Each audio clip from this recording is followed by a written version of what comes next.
Ooh, you're gonna watch this video even though it's not about The Walking Dead. Ooh. Alright, now that all 28,000 of you guys are surely watching, today I'm gonna take a look into some of the dark and disturbing lore surrounding Psychic-type Pokémon. AKA, I'm gonna once again be yapping about Dex entries for the next 10 minutes, so get comfortable. Or uncomfortable, I guess. This is gonna be a casual video, so I won't be covering every single Psychic entry, just the ones I found to be interesting, but if you end up enjoying this video, I could always make a follow-up. You see, if you're unfamiliar with the Pokemon franchise, every player is given a Pokédex at the beginning of the game that basically acts as a catalog for all the different creatures you encounter. But if you catch one of these guys in a Pokeball, or if you're cool like me, a luxury ball, you'll be given a little description of the Pokemon that changes between certain games. And although this franchise is mostly made for kids, Game Freak decided to flex their creative muscles by putting some pretty disturbing stuff in there. Take Drowzee and Munna for example. Both are known to eat the dreams of those sleeping within their presence, preferring the taste of good dreams over nightmares. Naturally. However, unlike Munna, who will simply eat the dreams of anyone nearby while emitting pink mist, Drowzee specifically enjoys the dreams of children as it believes they are tastier. Where this gets really disturbing, however, is when it evolves into Hypno, it begins to hunt for its dreams, attacking any human it deems a threat by emitting intense psychic moves like hypnosis and confusion. There was even an incident where a Hypno lured a child away that had been mesmerized before never being seen again.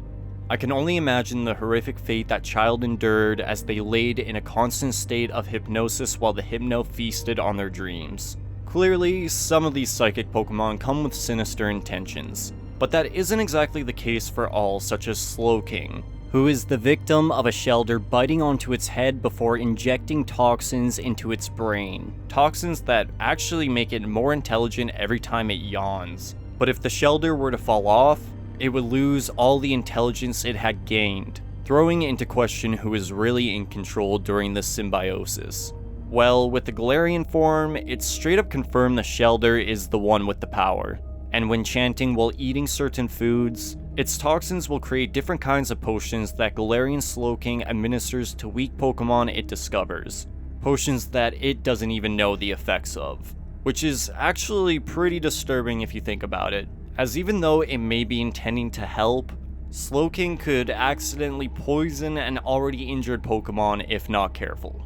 Another Pokemon that seems to be a victim of its own power is Zatu, a bird-like creature with the ability to see the future in one eye and the past in the other. Standing motionless all day while staring at the sun as it passes by, some believe this Pokemon doesn't move as it has no desire to change the future.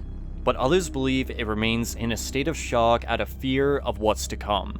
If that is the case, I'd hate to see what the future holds to freeze a bird in fear. Now, one of the coolest concepts in this franchise is the presence of alien Pokemon. I don't mean the otherworldly Ultra Beasts, I mean Pokemon that literally come from outer space.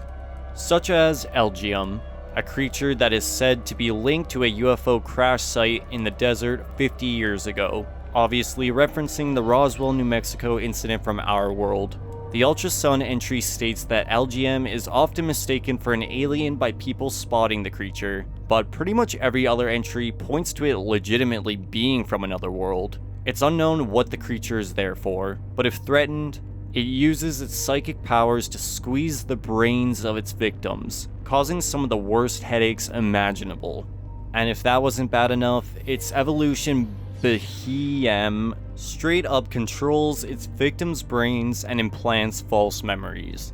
I would absolutely hate to see what planet this thing comes from, but although Elgyem may cause intense headaches within its victims, some Pokemon suffer this affliction naturally as a part of their nature, such as Psyduck. This is another creature that is a victim of its own abilities, as when its headache intensifies, a mysterious power is unleashed onto those around it. But when the pain subsides, Psyduck doesn't remember anything about what just happened, leaving it in a constant state of confusion. This is possibly the saddest creature to be introduced in the franchise, as no matter its intentions, it will often unknowingly harm others while trying to make the pain stop. Although Psyduck would say otherwise, headaches are actually a common defense tactic when it comes to Psychic-type Pokémon, such as with Hatterene, which is ominously known as the Forest Witch or the Raging Goddess and is extremely hostile despite its elegant appearance. Hatterene can sense the emotions of creatures over 30 miles away, and if deemed a threat, it will immediately go on the offense, subduing their victims with a psychic beam before ripping them apart with their claws attached to tentacles. Jesus Christ. Unfortunately, it appears most things are deemed a threat by this monster, as a common way to know if one is nearby is if nothing within the area is alive. I'm starting to think psychic types are even more dangerous than the ghost covered in my last video. Well, except Frostlass. That thing is a nightmare. The only thing I can think of that is worse than all of the above is a psychic bug such as Rabsca. It doesn't want to hurt you or anything, I just think it's creepy. But it's said the true body of the Pokemon is within the ball, while others claim that isn't true. Instead, the ball contains an infant Rabsca soothes by rolling around. Either way, I don't care. This thing is gross and makes me uncomfortable. Lastly, I wanted to discuss the Psychic-type Pokemon, Mewtwo. At this point, if you're a Pokemon fan, you already know the story, but Mewtwo is way too iconic not to include in a Psychic-type lore video. After discovering the mysterious mythical Pokemon Mew in the South American jungle, scientists would begin attempting to splice its DNA and engineer a clone, but after succeeding, they would realize it was quite different than the Pokemon they saw on their expedition. It was bigger, and a different shape, and unlike the benevolent Mew, this thing was created without a heart, becoming an extremely savage creature that would turn on its creators, destroying the lab it was made in before retreating to Cerulean Cave, waiting for the day a foe would arrive to match its power. The anime follows a similar origin with added details such as Mewtwo's relationship with a human clone, but as far as we can tell, those elements aren't a part of the game lore.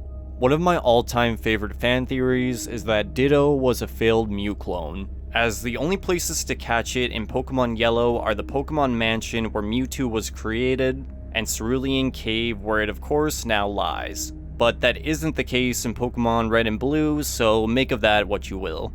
On top of the similar standard and shiny colors, they both share the same weight and are both genderless. This has never been confirmed by Game Freak or the Pokemon Company, but the evidence is definitely there to raise the question.